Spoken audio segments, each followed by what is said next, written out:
importante da gente saber que, historicamente, nunca foi só da família a responsabilidade de formação, por exemplo, em valores, esse educar. É claro que é fundamental que a família tenha esse envolvimento e esse compromisso com esse ser humano que é da sua responsabilidade. Mas, sempre em paralelo, outras duas instituições sempre trabalharam na formação de valores do ser humano, que é a instituição escola e a instituição igreja. Não tem como a gente alijar a escola dessa responsabilidade. Quando você fala em regras, um ambiente que tem regras, você está falando em moral. Quando você fala em sanção, em consequências dos seus atos, você está falando da dimensão moral.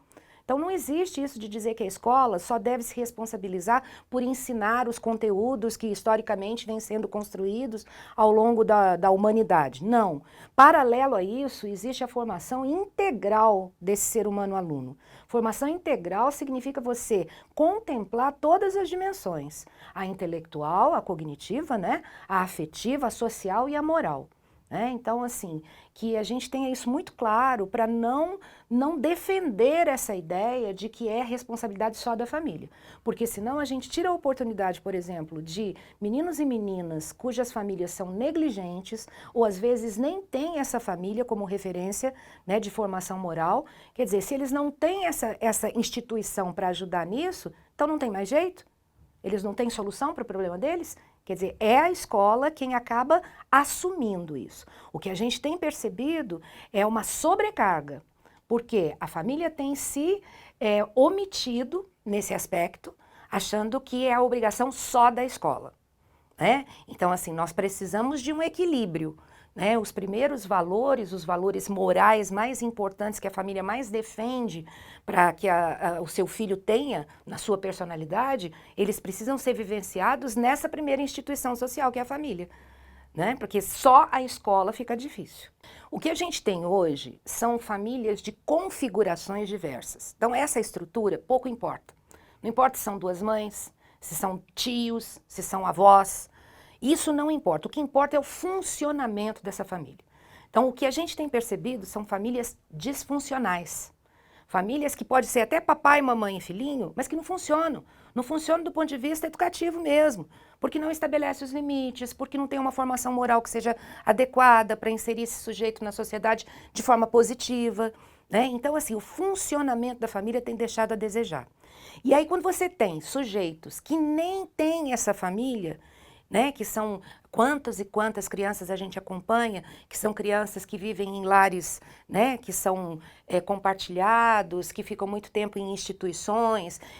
Esse prejuízo afetivo da falta de vínculo com pessoas de referência, isso é algo que só uma pessoa poderá, não digo substituir, mas recompensar, que é uma figura de referência, na maioria das vezes representada por um professor. Então, o papel da escola é fundamental. A formação do profissional de educação no nosso país, ela é muito falha. Ela é muito falha porque ela acaba priorizando o aspecto cognitivo, Ou seja, como o aluno aprende, como deve ser feito o processo de aprendizagem, e esquece que a gente não é só isso. Então, assim, existe sim, embora muitas universidades estejam buscando reformulação nos seus currículos para poder atender esses aspectos das relações interpessoais, mas há uma complexidade muito grande nesse tema, então muitos profissionais não se sentem preparados. Principalmente porque eles compram a ideia de que o papel deles é só trabalhar com aquele conteúdo. Quer dizer, quando eu ouço o senso comum acreditar nisso, tudo bem. Mas um professor ou alguém da área da educação defender essa ideia é um perigo. É um perigo porque destitui da escola essa função primordial de socialização. Não tem como eu ajudar na socialização sem eu me comprometer com a formação desse sujeito. Em geral, quando a gente pergunta para a família como é que ela deseja que o seu filho se torne, que adulto, que tipo de adulto, quais as características que você deseja que o seu filho desenvolva na sua personalidade. Jamais a gente escuta algo que seja negativo. As respostas das famílias são todas, ou quase todas, de conteúdo moral. Porque elas trazem, eu quero que meu filho seja uma pessoa honesta, justa, ética, autônoma, ou seja, todas essas características são características da dimensão moral. Quando você vai para a escola também fala, eu quero formar ou ajudar a formar um sujeito autônomo, um sujeito crítico, né? Um sujeito que seja empático, generoso. Então veja que também são características morais, outras não com conteúdo moral, mas importante no processo de socialização. Então são objetivos comuns.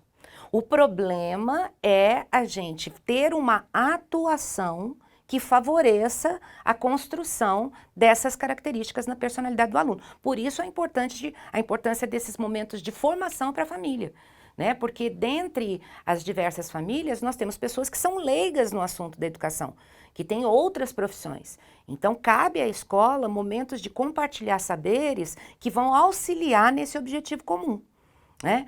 Então, quando a gente fala, por exemplo, em autonomia, que é uma palavra tão presente nos desejos das famílias e das escolas, autonomia não pode ser percebida como independência. Ah, o sujeito é autônomo, ele é independente. Não, autonomia é muito mais do que isso.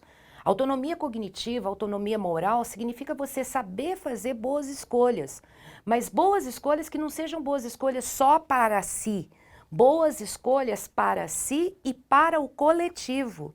Ou seja, você tem que desenvolver uma competência de coordenar diversas perspectivas para sair da sua perspectiva e entender que você é um sujeito que vive em sociedade. Isso não é pouco, isso é muito, né? Então, assim, primeiro eu tenho que saber o que autonomia que eu estou dizendo.